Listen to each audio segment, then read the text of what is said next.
Hello mga ka-idol! So ngayon, meron akong ituturo na naman sa inyong napakagandang kanta, no? So yung title pala nitong kantang ituturo ko ngayon sa inyo ay yung Sige by Six Cycle Mind, no? So ituturo ko muna sa inyo yung kanyang intro na flocking, no? So ganito lang, no? Hindi ko na lang ilalagay dyan kasi mas para hindi kayo, baka mas malito lang kayo, no? So dito na lang sasabihin ko, no? So ganito lang siya. Third fret, ayan, fifth string, kalabitin nyo. Tapos open. O-open yan, o-open nyo. Yan. Okay? Tapos 6 string sa third fret pa din. Ayan. Okay? Pagkatapos nyo yan, kakalabitin nyo isa, tapos i-slide sa fifth fret. Okay? Kakalabitin nyo isa. Slide. Okay? Ganon ha. Ulitin ko. Ganon. So yung nabuo natin is ganito na.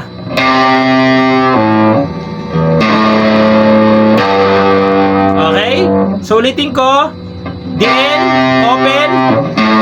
Then, tapos slide. Okay? So ganun na siya, no? So nandito na kayo. Ang gagawin nyo naman dito sa fifth fret naman. Sa fifth fret, fifth string, kalabit. Fifth string, kalabit. Tapos 6, kalabit. Tapos 7, kalabit. Okay? So, ulitin ko. 5, 6, 7. Okay? So, ganun na siya, no? So, ganun na siya, no? So, ulitin ko. 5, 6, 7. Okay? Pagkatapos yan, papatras naman. 7, 6, 5.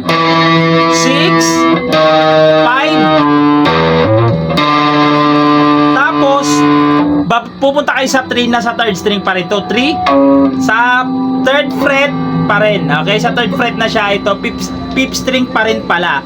Kakalabit kayo. Tapos, iipitin nyo tong fifth fret, fifth string. Ayan, gano'n siya. Tapos, o-open nyo ulit. Kalabit ulit. Okay? So, i-demo ko ng dahan-dahan, no? Para mas maintindihan nyo, no? So, ganito siya. Dahan-dahan lang.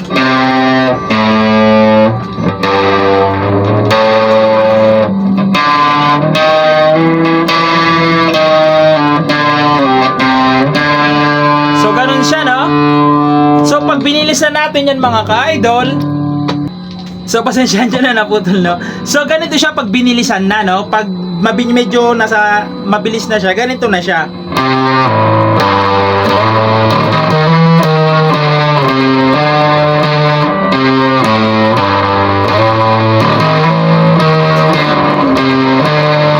So, ganun na siya, no? Pag binilisan. So, proceed naman tayo doon sa kanyang verse. So, dito naman sa kanyang verse, mga ka-idol, pati sa chorus ay same lang ng chords. Okay? Ulitin ko, yung verse pati chorus, same lang ng chords. Okay? Bale, yung naiba lang dito, yung kanyang free chorus lang, no? So, yung chords niya dito sa verse is C.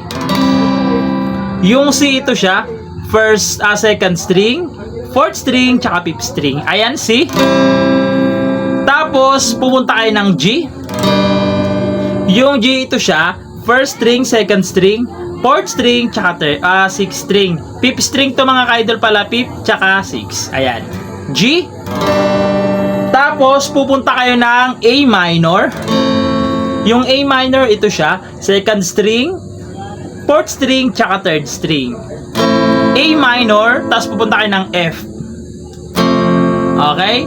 Yung F na yan, ay ganito siya. First fret pala, first fret, nakaipit siya dyan, nakabar. Dito naman sa second fret ay itong third string. Dito naman sa third fret ay itong fifth string, tsaka fourth string. Ayan, F. Sa verse, yung apat na chords na yan is 2 times yung gagawin sa verse, no? So, kakantahan natin para mas maintindihan nyo, no? So, ganito siya.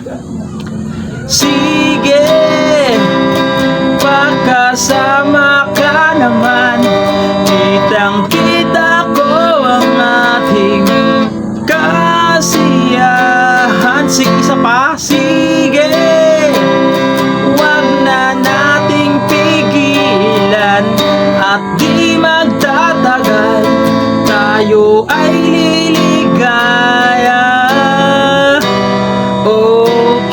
So, doon na yun sa pre-chorus, no? So, puntahan natin yung kanyang pre-chorus. So, yung free chorus niya naman dito mga ka-idol is E minor pala. E minor. Yung E minor, ito siya. 5th string, tsaka 4th string lang.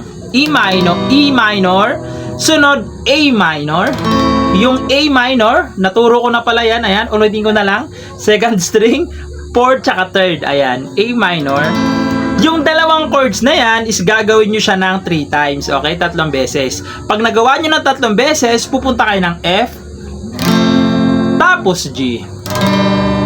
Okay? So, kakantahan ko yung free chorus para mas maintindihan nyo, no? So, ganito siya. Okay lang naman ang ating usapan, hindi na lang babalikan ang nakaraan, ayos lang.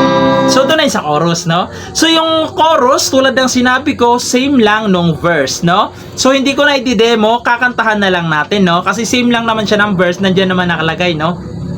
So, kakantahan ko na lang yung chorus para mas maintindihan nyo. So, ganito siya.